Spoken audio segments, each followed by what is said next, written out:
Next type of question is our level 2 question type.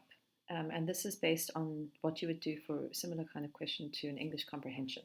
So it's basically asking you to explain or interpret evidence that's in the source. Sometimes they also ask you to bring your own knowledge. So the question might say, from your own knowledge and the source, and then the question will follow, in which case you would be obviously bringing what you've understood about from what you've studied to your understanding of the source as well.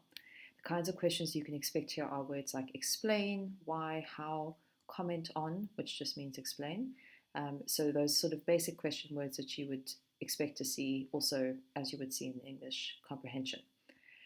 The other question type that does sometimes come up here is to define concepts in context. So for example, if you were asked to explain an absolute monarchy in the context of the French Revolution, you would explain that as being someone who is the king who has, or queen who has all the power. In the context of France in 1789, this was Louis XVI. So that would be how to make it in context. The most important thing when you see these level 2 questions, you know it's a level 2 question because it says times 2, as we discussed in the mark allocation little video. It's either 1 times 2 or 2 times 2.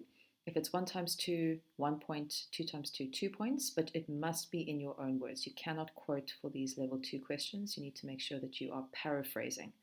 So if we look at an example, for example, if we are looking at our source here, so we have a source from the radical journalist Marat, who's talking about the people who are describing him as a man of blood, preaching murder and assassination. And the question that we have here is, using evidence from source C and your own knowledge, why does Marat feel it is justified to, and here we have a short quote from that source, strike, which means chop off a few hundred heads, 2 times 2 for 4 marks.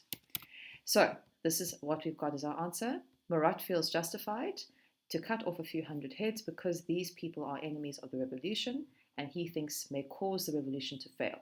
So that's 2 marks, and it's either 2 or 0. We don't get 1 mark and then another 1 mark. It's 2 marks together. And then my second reason explaining this answer, he feels that if these people do not die, then many thousands more may die instead. So another 2 marks for me there. So that's how you do these level 2 explanation type questions.